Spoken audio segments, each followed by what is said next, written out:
Who has the upper hand in the Israel-Iran war? A breakdown of military power explained. Air raid sirens sounded across central Israel early Saturday morning, June 14, as Iran launched a fresh wave of ballistic missiles and drones towards key Israeli cities, including Tel Aviv and Jerusalem. The pre-dawn barrage, confirmed by Iranian state media, came just hours after a second consecutive night of intense cross-border fire. Once again, Israel's missile defense systems Iron Dome, David Sling, and Arrow were activated, lighting up the sky with interceptors as civilians rushed to bomb shelters for the third time in under 48 hours. The escalation began on June 12, when Israel launched Operation Rising Lion, a wide-ranging aerial offensive that targeted nuclear and military sites deep within Iranian territory. The strikes killed several senior IRGC commanders, including Aerospace Force Chief Amir Ali Hajizadeh and Armed Forces Chief of Staff Mohammad Bagheri, as well as nuclear scientists such as former Atomic Energy Organization head Faridun Abbasi. Extensive damage was reported at the Natanz uranium enrichment facility, one of Iran's most sensitive nuclear sites. Footage from Iran also showed explosions near Isfahan, and even around central Tehran, triggering panic and immediate vows of retaliation from Supreme Leader Ayatollah Ali Khomeini. On Friday night, Iran made good on that threat. Under the banner of True Promise 3, Iranian forces launched more than 150 ballistic missiles and a swarm of drones toward Israeli targets. Interceptor systems were again activated across central and southern Israel, with the Times of Israel reporting over 60 injuries and the death of a woman who later succumbed to wounds sustained during the attack.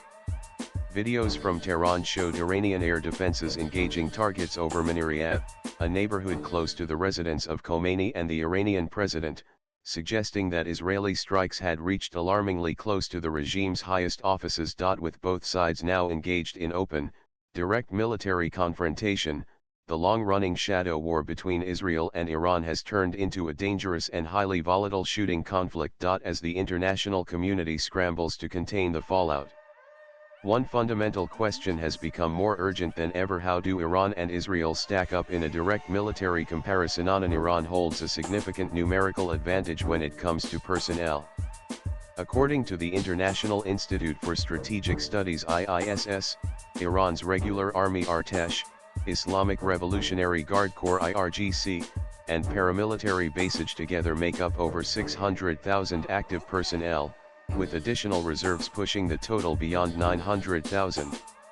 The IRGC operates its own ground, naval, and aerospace units and holds a dominant role in strategic operations, both domestically and abroad. Israel, by contrast, maintains a far smaller but highly trained force. The Israel Defense Forces (IDF) comprises around 170,000 active personnel and an estimated 460,000 reservists. Despite its smaller size, Israel's military is known for rapid mobilization, conscription-based readiness, and integrated command systems that allow it to respond quickly across multiple theaters. Verdict: Iran dominates in numbers, Israel in readiness and force quality. Nan air superiority has long been Israel's defining military edge. The Israeli Air Force IAF operates F-35 I stealth fighters, alongside squadrons of upgraded F-15S and F-16S, mid-air refueling tankers, AWACS surveillance aircraft, and electronic warfare platforms. Its ability to strike distant targets with precision was demonstrated in its June 2025 offensive, which reportedly disabled multiple Iranian radar and missile systems in one night. Iran's air force remains outdated by comparison. Despite decades of sanctions and import restrictions, Tehran has maintained a fleet of legacy American F-4S and F-5S, Savitera MiG-29S, and a small number of domestically upgraded platforms.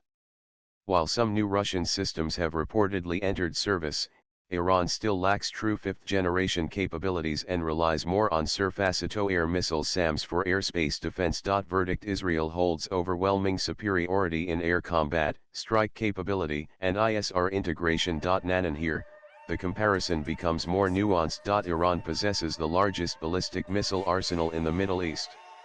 According to US and Israeli intelligence, its arsenal includes the Shahab 3, Fateh 110, Sejal, and newer solid fuel models with ranges between 300 and 2,000 kilometers.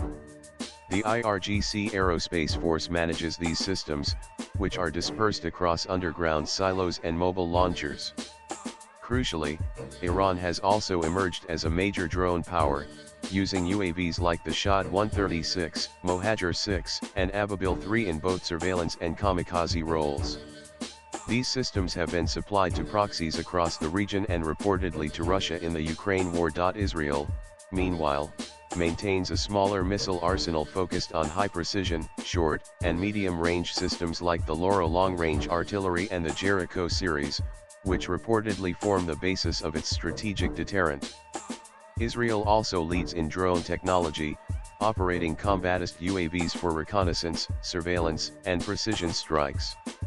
However, it lacks the volume and diversity of missile platforms that Iran possesses. Verdict: Iran leads in missile quantity and range. Israel leads in drone capability and strike accuracy. None of Israel's most significant military achievements in recent years is the development of a multilayered missile defense network.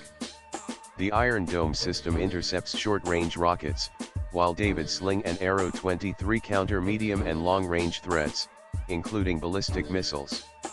These systems, developed with U.S. cooperation, have successfully intercepted thousands of projectiles since 2011 and played a pivotal role in defending against Iran's retaliation. Iran's air defense network is being modernized but remains inconsistent. The country has imported Russian S-300 systems and deployed indigenous platforms such as the Bavar 373 and Khordad 15, which Tehran claims rival the S-400. However, recent Israeli strikes reportedly penetrated these defenses with limited resistance, raising questions about the readiness and integration of Iran's air defense grid. Verdict: Israel's missile shield is battle-proven and technologically superior. Naval strength is another asymmetric arena. Iran fields two separate naval commands: the regular Iranian Navy IRIN and the IRGC Navy. The latter specializes in littoral warfare, swarm tactics, fast attack boats, and missile-equipped speedboats that can disrupt shipping in the Strait of Hormuz. Iran also operates a number of diesel-electric submarines and has tested anti-ship ballistic missiles. Israel's navy is smaller but more technologically advanced. It operates Dolphin-class submarines, likely capable of launching nuclear-tipped cruise missiles, and SAR-class corvettes with advanced missile defenses.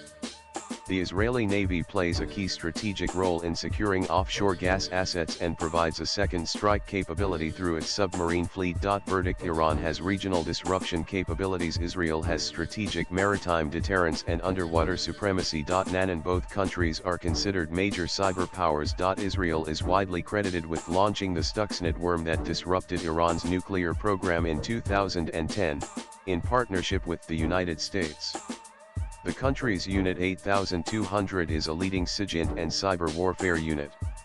It also has deep integration between military intelligence, Shin Bet internal security, and Mossad external operations, enabling preemptive and precision targeting. Iran has developed significant cyber capabilities of its own, orchestrating attacks against Israeli infrastructure, U.S. banks, and Saudi energy assets. The IRGC runs its own cyber division and has used cyber operations to support proxy forces in Syria, Iraq, and Lebanon. Verdict: Israel leads in offensive cyber intelligence integration. Iran in scale and persistence of attacks. Perhaps the biggest difference lies in strategic doctrine.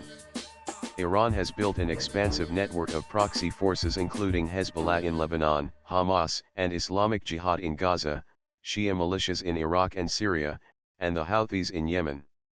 This axis of resistance gives Tehran the ability to open multiple fronts and wage asymmetric warfare far from its borders. Israel has no such proxy network but relies on targeted operations, intelligence superiority, and direct military action to counter Iran's influence.